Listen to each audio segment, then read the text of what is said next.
This is a complete lesson for the new question on the TOEFL exam, the academic discussion. On this lesson, you learn everything you need in order to get a really high score on this new question on the exam.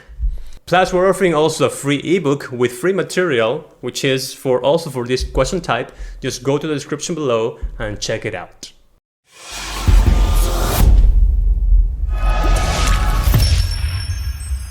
Now, this is part of our complete TOEFL course. We have a lesson here on YouTube for each of the sections of the TOEFL. Go and check them out, okay? Now, this new question, the academic discussion, will be replacing the independent essay starting on July 26, 2023. But no worries, because after you're done watching this video, everything will be clear to you and you'll understand that this question type is actually easier. So let's start with this. What does this question look like? So this is how it's going to look like. You have a professor and you have two students. Think of it as a forum, as a board. Imagine that you're in a class and the professor is asking you to give your answer on a forum, okay? And two students, which would be your classmates, already responded. So it's your turn now to respond. So here on the top left corner, you have the question. That question is going to change very little. Later, we're going to go and analyze it. Here on the bottom left corner, you have the professor. The professor, you will see her picture, right, or his picture, and then he or she will propose the topic, all right? They will state the topic, and then they will present a question. They will ask you something. And here on the top right corner, you already have your two classmates that already gave a response. Normally, you're going to see a man and a woman. And also, most of the time, they will have different answers, okay? Different answers. And in the case the question only offers you two choices, those will be opposite. So the woman will choose something and the man will choose something different, the opposite choice. It's very important for you to read and understand the responses. And then on the bottom right corner, you'll see the text box, so you can type in your answer. And you'll also see the countdown, right, the clock. All right, so now let's go over the times. These are the times. First, let's go over the time. You have 10 minutes.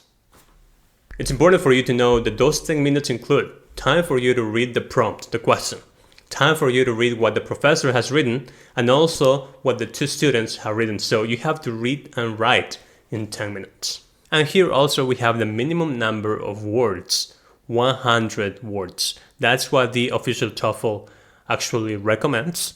But as the name implies, that's a minimum. So just keep that in mind. Now I'm going to tell you something though. If you want to get a really high score on this question type, you want to write closer to 200 words. Okay, so definitely if you want to get, let's say, a 28, 27 on this section, the writing section, you want to write an answer of at least 150 words.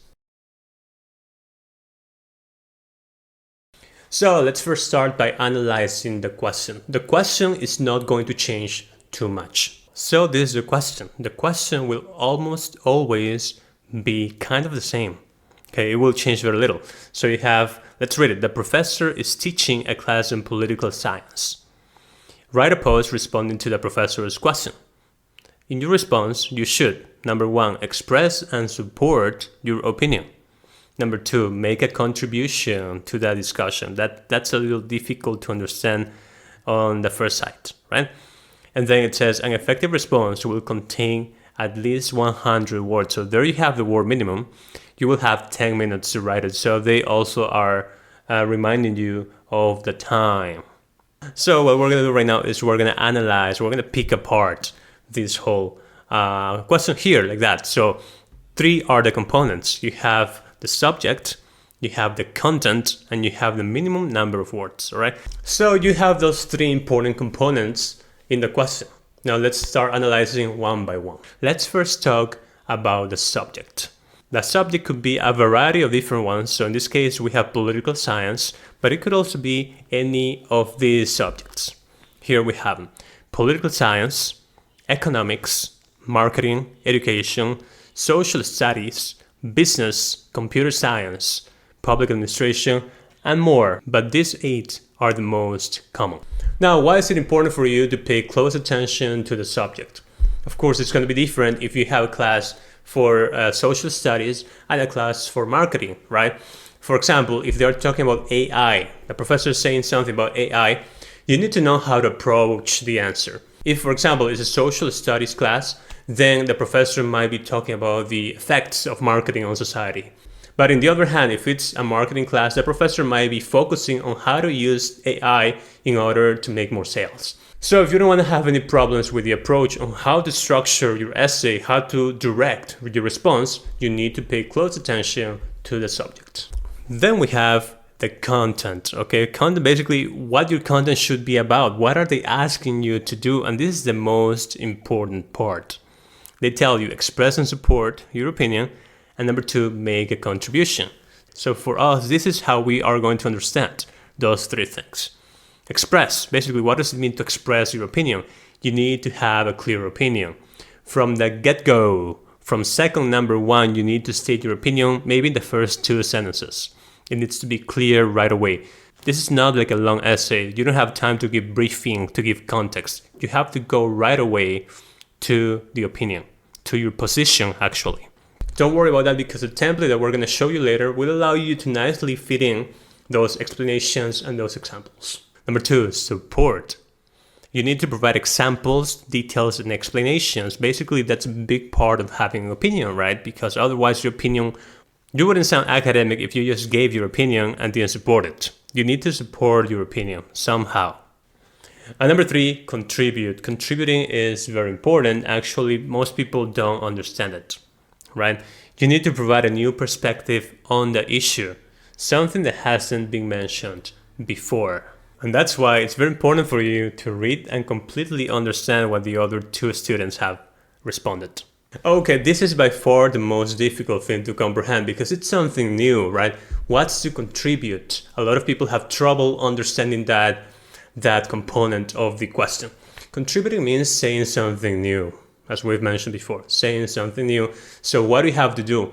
Your answer has to be radically different from anything that has been mentioned before by the other 2 classmates, okay? So what you want to do is you want to read really clearly, understand clearly what the other 2 students are saying, and you want to say something new. For example, if the professor asks about the most important invention in the history of humankind, one student says the light bulb, the other student says the computer, you have to choose something different. If the professor, though, on the other hand, asks about disagreeing or agreeing with a statement, and most likely one of the students already agreed with that statement because the other one will disagree with it. So that's the structure we're going to have here with the students. One of them is going to agree, the other one's going to disagree. So of course you only have 2 choices. So you will either agree or disagree, but your reasons for agreeing have to be totally different. So now let's start talking about the question types. Okay, there are 2 types of questions for this new question on the TOEFL exam. So on the first hand, you have the open choice, and then you also have the paired choice.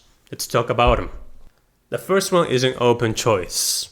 Okay, open choice is basically when they ask you, they give you freedom to come up with any answer you want. They don't give you a limit, all right, a restriction on the choices you can come up with on your position.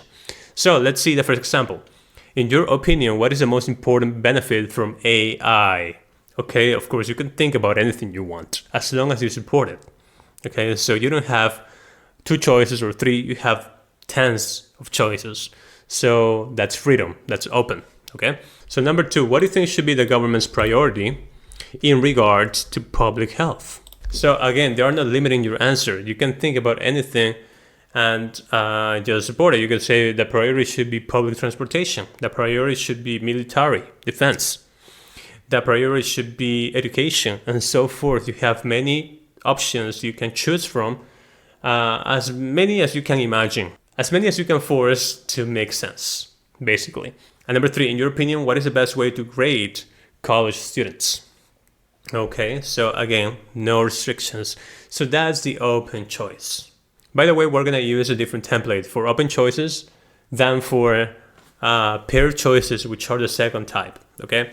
So now the paired choice, basically they will give you A or B. They will give you a choice already 2 options, and you have to choose one of them. This is also similar to the ones in which they ask you, do you agree or not? Basically you have only 2 options, right? Agree or disagree. But then you have tons of ways or reasons that you can provide, okay? So number 1, example, in your opinion, is AI a safe tool for business growth? Of course, here, this one is an agree, disagree, right? Do you agree that it is safe or not? So you have to say something like yes, and then you have to come up with a reason. Number 2, do you think the government should place more resources on education or on public transportation? Okay, the same thing. You already have 2 choices and you have to focus only on those 2. Number 3, in your opinion, should college professors have work experience in the field they are teaching? The same thing. So agree or disagree. They shouldn't or should they? So you only have 2 options. You could either agree or disagree, but you have tons of reasons that you can use to support your answer. Alright, so if you're liking the video, let's make sure that you subscribe to the channel, click on the notification bell, and also get in touch with us so you can get your free ebook with a lot of practice material, including academic discussion questions. So now let's talk about the templates. These are the templates you are going to be using, okay? These are the templates developed by Liberty. So you have 2 templates. Let's talk about the first one. So the first template goes for the open choice, okay? Remember, open choices are the ones that don't restrict your answer. So you could come up with any answer you want. So the template I recommend, the template we recommend here at Liberty would be this. While I partially agree with the previous answers, I firmly believe that, and then you give your position. Because you give a reason. In fact, you give explanation, for example, and then you give an example. We're going to see later when we do the practice questions how I use a template, okay? But I like this template a lot because it allows me, number 1, to make a contrast from the other 2 responses from my classmates. So I'm letting this, my examiner know that I'm giving a totally different answer. Okay, I agree with them partially, but not totally. So I believe, and then there's a while, so that sets a contrast. I firmly believe that a different position. Because the reason is kind of a title. Think of it as a title for the explanation.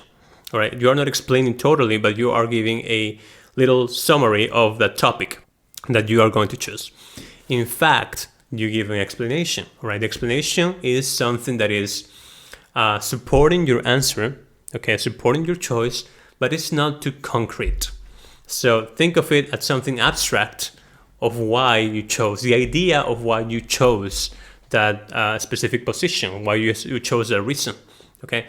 And then, for example, with example, we do the something more specific, right?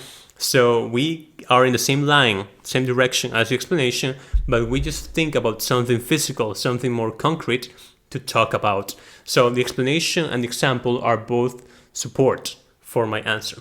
So with that, you'll be complying with the 3 requirements for this section, right? For this question type, you will be expressing your opinion, you will be supporting it, and you will also be making a new contribution. Second template, this template is for the paired choice, in which you only have 2 choices, right? Maybe 2, maybe 3, okay, but the alternatives that you have to choose from are restricted by the question made by the professor. So I agree with the student's perspective. So in that student, you put the name of the student that has your same position, okay? In that blah, blah, blah. So that, then you say the position. In that it is good, in that it is bad, or so. So you have the same position, okay? But your reason is going to be different. So then you say, additionally, it is important to know that, and then you give your own reason, which must be different from the other students. That's how you make your contribution. In fact, you give your explanation again, and for example, your example, which is the same thing as the one before. Okay, so the explanation and example give you support, and the new reason gives you a contribution because it's got to be a new, radically different reason. Okay, so that's how you comply. That's why I recommend for this paired choice. And now we're gonna see these 2 in action. Okay, so now you understand the structure of the whole question. You also understand how many question types they have, right? They can present. Also, you know what to do, what you're being asked. So now what we're gonna do is we're gonna start practicing. Okay, this is the most important part by far. So let's start. So now we're gonna start practicing, but first let's go over the steps. Let's make a little summary, okay? First thing you do is you read the subject of the prompt. If it's a marketing class, an economics class, a business class, etc. So you get the subject of the class. Number 2, you read and understand what the professor is saying. Pay close attention to the question. The question is the most important thing. You have to answer the question. If you don't give an answer to the question, even if you write good, write well, right? But if you don't answer the question they ask you, you are going to get a low score. So make sure you fully understand the question. Number 3, read the posts from each student. Okay? Make sure to understand their positions and examples. Why? Because you don't want to repeat them. Okay? And also maybe it could help you in case you don't understand the question too well. They will give you kind of an idea of what that topic is about. So you kind of go in the same line, but with different reasons. Okay? That's only beneficial if you don't understand that question. So now let's start practicing. Okay, so here we have the first question. Okay? Let's read it. The professor is teaching a class on history. Write a post responding to the professor's question. In your response, you should, number 1, express and support your opinion. Number 2, make a contribution to a discussion. We already know that question is a typical question, a standard question. Basically, it doesn't change, right? The only thing we have gotten from here is that it's a history class. And then you have the minimum number of words. You also have the time limit. Okay, now let's get into the professor. Okay, Dr. Voldemort. Okay, what does this psycho say? When people think about the most important discoveries or inventions made by humankind, they tend to mention something very recent, like the computer or the car. But there are lots of other discoveries or inventions that have had a tremendous impact on human society. What discovery or invention, other than the ones in the last couple centuries, would you choose as being essential? Why? So what is the question here? What discovery or invention, other than the ones in the last couple centuries? Right? That's what he is talking about. Would you choose as being essential? That's what he says. All right. Now, that's a question. So now let's see what these two students have to say. What do we want here? What we want to do is to understand what they're picking, what's their choice, right? What they are choosing as the most important invention. Okay, so as soon as we get it, we don't care about him anymore. Because, of course, this one is an open question, right? Because Voldemort, Dr. Voldemort, didn't restrict our answer. He said, what discovery or invention? So he's not giving us options. We have to come up with the options. So there are an infinite number of options. Maybe not infinite, okay, but there are lots of options. So let's read Hermione. Unfortunately, people pay so much attention to modern scientific discoveries that they don't give enough importance to other ones we use in our daily lives. Okay, we don't care about that. That's just briefing. That's introduction. Okay, so we don't care about it. I would definitely choose spoken language as the most important invention. Okay, basically that's where we stop. We don't need to read her anymore. Basically, we know she chose spoken language. She's a weird girl, okay? But she chose it. So spoken language for us is out of the list, out of the equation. We are not going to be able to choose spoken language, okay? So that's something we know. By that time, we just transition and we start reading Harry. Let's see what Harry has to say. I like what Hermione says, but I would pick instead fire as the most important discovery ever made. Okay, so there we stop. That's the only thing we need to read. We know Hermione chose spoken language. We know Harry chose fire. We need to come up with something different, okay? If we read any more, we would be wasting our time. Okay, we already know what those two guys chose. We're going to choose something different, and that's it. Okay, so it's very practical because here you want to maximize the time you have to write. Okay, so now let me give you a possible answer, something I wrote. Okay, this is my answer. Now, before we start reading it, I want to tell you something. There's a problem. There's a big problem with this answer. So just take your time to read it and tell me what the problem is. Stop the video if you need to, okay? I want you to tell me, please tell me what the problem is with this answer. Okay, so let me read it then. Since immemorable times, humans have always had a penchant for progress and evolution. If I had to choose one invention in particular, it would have to be the steam engine. When James Watt came up with this revolutionary idea, it changed society as a whole, from its economic composition to its social base. This has to be single-handedly the most revolutionary invention in history.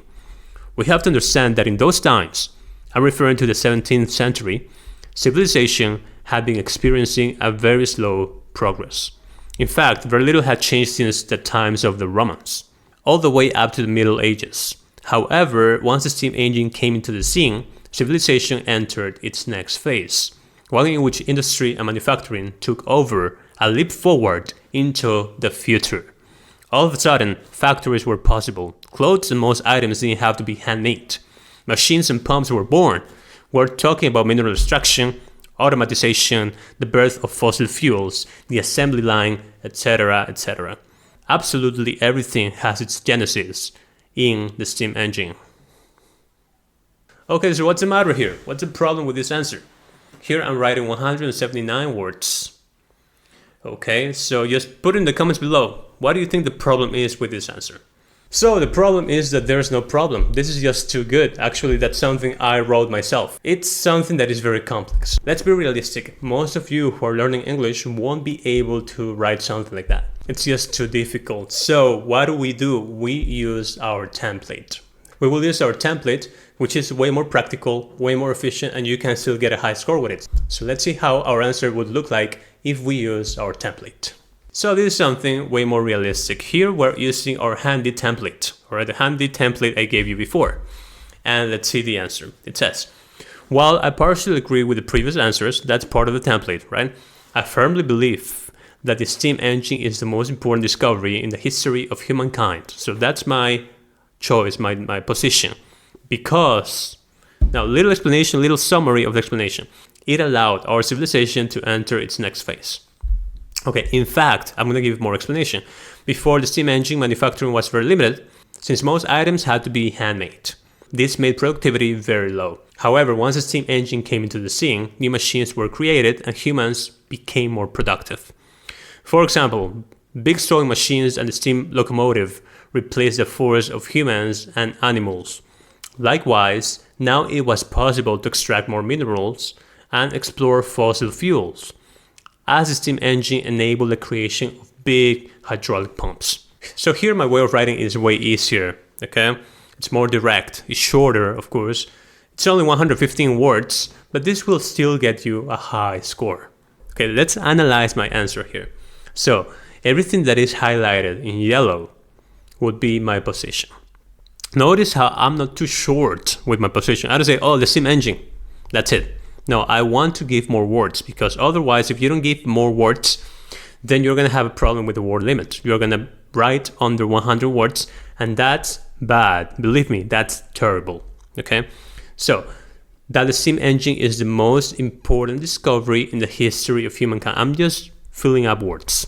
Okay? Basically, I could have said just the steam engine, and that's it. And then and then I need to give my reason, right? So, everything that is highlighted in red is my reason. It allowed our civilization to enter its next phase. That's the most important thing. That's a summary.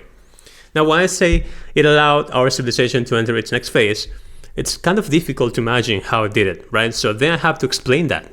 And in fact, allows me to explain. In fact, and then everything that is in green is an explanation. Notice how the explanation is kind of abstract. It's good, but it's abstract. It's more about ideas rather than things that happened. Okay, I'm not mentioning names, I'm not mentioning things, I'm mentioning more benefits, right? Before the steam engine, manufacturing was limited. Okay, manufacturing of what? So I'm just being general there. Since most items have to be handmade, okay, the productivity was low, new machines were created. I'm not naming the machines. I'm not saying which machine, I'm just saying new machines in general. Humans became more productive. So I'm being very general. That's the thing. That's what characterizes an explanation. Then with example, I'm going to get way more precise, way more specific. That's the same thing you should do. With example, I'm going to start naming those machines that I think that were important for or that were beneficial, right? For example, big sewing machines. Now I'm naming which machine, right? Sewing machine, steam locomotive, all right? Extraction of minerals, exploration of fossil fuels, etc., etc. That's how I'm doing this, and this would be a very good answer, and something I believe you can do. All right, I believe in you, so I believe you can do this if you practice enough. So of course, download our free ebook with practice material so you can start practicing. Now we're going to do another example. This time it's going to be a paired choice. Okay, so now we have exercise number 2. Make sure you subscribe to the channel and click on the notification bell. And don't forget to claim your free ebook with tons of practice material. So let's start here with Practice question number 2. So here we have our second example, okay? As usual, we have our question on the top left. The only thing we get or we care about on that whole question, we already know what they're asking us, right? Because you watched this video before. So the only thing we care about is the subject. In this case, it's a political science class, okay? Political science. And then let's read the professor, Dr. Skinner. As I mentioned in the previous class, governments make public policies to outline the responses to the needs of citizens.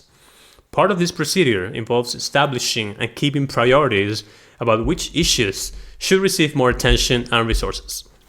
For instance, governments must decide whether they should spend a larger portion of their budget on public transportation or defense.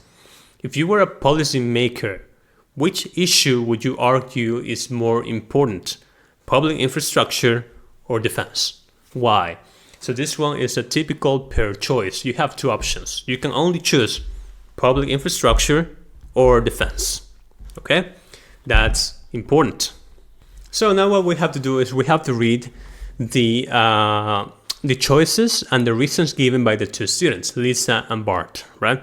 Let's start with Lisa. So actually she gives us her position on the first sentence, right? She says, in our daily lives, we all make use of public infrastructure and we must make sure we keep it in good conditions. So we are already noticing that she likes public infrastructure and she believes that that's where the government should spend the money. And she already gave us the reason also. It's because she says we all make use of it. So because we all use it, that's more important. Let's continue reading a little bit to see if she keeps on the same line. Therefore, we must take care of it, clearly keeping public infrastructure, blah, blah, blah. Government, I believe, most important. So she's not giving any more reasoning or examples. So basically, she chose public infrastructure, and her reasoning is actually in the first sentence. We all make use of it. So because we all make use of it, reasoning, she chooses public infrastructure. Okay, we already know that. For Bart, let's see Bart. I completely disagree with Lisa. So we already know that public infrastructure for him is not that important. He's going to choose defense. Okay, and what's his reasoning? Defense is actually the best way to protect public infrastructure, as there is no bigger element that could threaten public infrastructure than wars or internal civil unrest. Okay, Bart makes a lot of sense, right? But that's his reasoning. Because a war could destroy the city and the public infrastructure that is inside the city, then it makes sense for you to spend more money on defense. We already know their position, so it's important for us to know that in order to not repeat it. All right, if we choose defense, it's going to be for something different. So it's a defense, but not because it's a way to prevent the destruction of public infrastructure. It's going to be because of another reason. The same way with Lisa, if we choose public infrastructure, it's not because we all use it. We got to give a different reason. Okay, so now let's see my answer here. Okay, let's go and read it. I agree with Lisa's perspective, so I'm going to choose public infrastructure. In that public infrastructure is a priority over defense. Additionally, so I'm now going to give my reasoning. My reasoning is going to be different than what Lisa gave. It is important to note that when the government spends more money on keeping public infrastructure in good condition, more jobs are created and unemployment decreases. Okay, that's a totally different perspective. You see? So there I'm giving a different reason. And then I'm going to give my explanation. Actually, this has a positive effect on the economy as a whole, as a higher number of employed people generate a higher consumption of goods and services. And this in turn leads to more production and work for everyone. For example, when the government decides to spend money on repairing roads and highways, lots of people are hired, including construction workers, engineers, and service providers. These people will then have more money and buy more things, making the economy grow. Okay, 121 words. This is a very good answer. I might be getting the highest possible score in the world actually here for the TOEFL, okay? So now let's try to analyze that answer a little further. So everything that is not highlighted is part of the template I gave you before.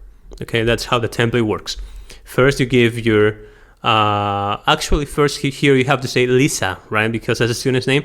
And Lisa is the one who chose public infrastructure and I'm choosing the same. So I share the same choice as Lisa. So I say, I agree with Lisa, okay? In my opinion, public infrastructure is a priority over defense. Okay. Then with additionally, you have to give your new reasoning, right? It's important to know that, and then that's a new reasoning, that you create more jobs. Actually, explanation, I don't have to get a specific example, just general explanation. Positive effect of the economy, positive effect on the economy, more jobs, okay, and more money to for goods and services. Then, for example, then you have to give something more concrete, right? I'm giving the example of roads and highways, which is part of public infrastructure that is getting repaired, right? And the type of people who get hired, which are construction workers, engineers, service providers, and then they have more money. So I'm getting more specific. That's how you're supposed to answer this question.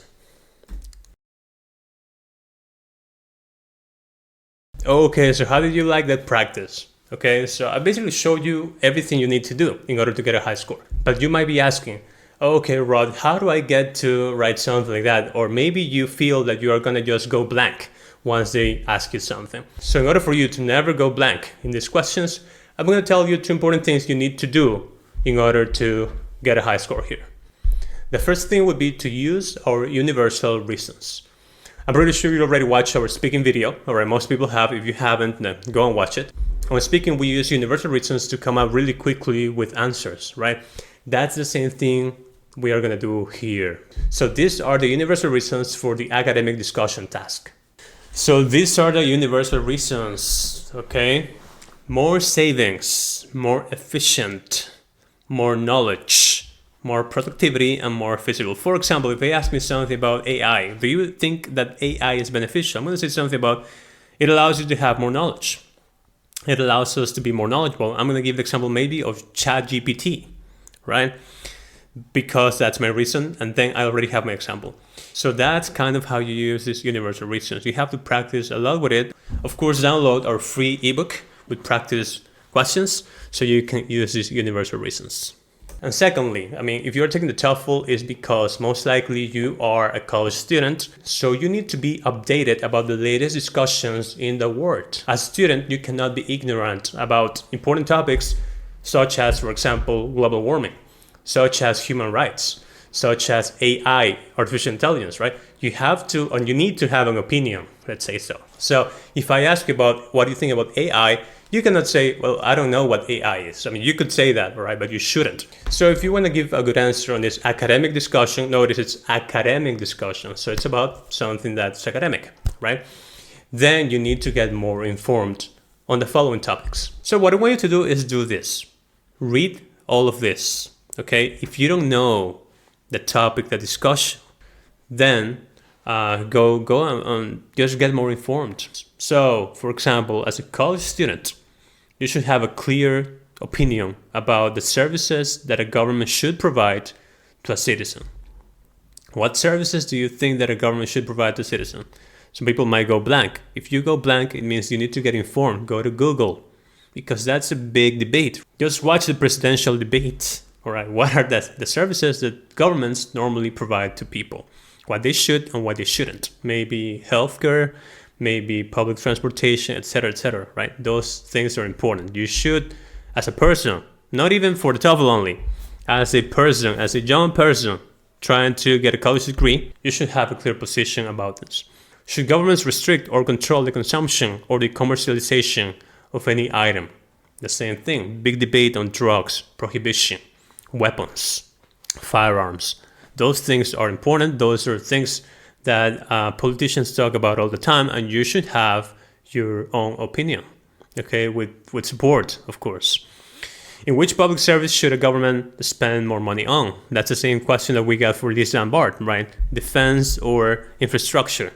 But maybe you have to think about other things, right? Education maybe, and so and why. You have to read and you have to form your own opinion. How should a government protect the environment, right? Environment is a big issue. Maybe taxes, to tax companies, to maybe prohibit, ban certain things that are that cause too much pollution. Maybe there's tons of ways a government could protect the environment. Education, for example, right? So which one do you believe is better? What are the pros and the cons of those options, okay? For economics, for example, what's the role of a government in economic growth? So that's a big debate, right? What are the pros and cons of privatization? That's another big debate, right? If you don't know what privatization is, you should go and read, okay? You just go to Google, get informed, learn what privatization is, and then form your own opinion as far as what do you think should be privatized and what you think shouldn't be privatized. But that's a big issue. What are the pros and cons of taxing goods and services, right? Taxes, that's another big issue. There are those who like high taxes. There are those who hate taxes and think that taxes should be as low as possible. For sociology, how are new technologies changing the way we communicate? Of course, right, we're living in a world that every day it seems like every day you get a new technology. And that's going to change the way we communicate. Right now we have messaging, right? We have video calls, etc. What are the pros and the cons of new technologies? Of course, technologies have a lot of benefits, but of course they also have some drawbacks, right? So learn about the drawbacks of technology so you can form your opinion. What are the pros and the cons of globalization? Same thing, globalization is a big issue, right? Of course, you see the presidents talking about this all the time, right? So as a student, you should know what it's about and be able to support your opinion. Marketing business. How can new technologies be applied to businesses?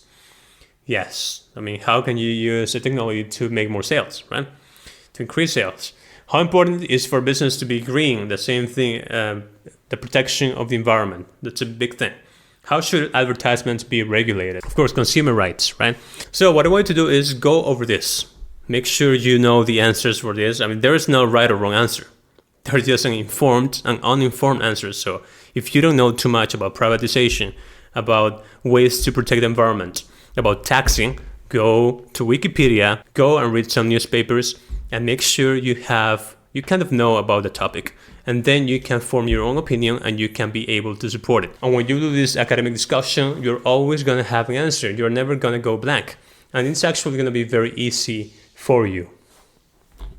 I'm pretty sure you enjoyed this lesson, so give us a thumbs up, subscribe to the channel, and also make sure you claim that free ebook with free practice material. Remember, this is part of our complete TOEFL course, so go and watch the other videos if you want to get a complete preparation for the TOEFL. My name is Rod, I'm with Liberty Test Prep, and I wish you good luck on your TOEFL exam.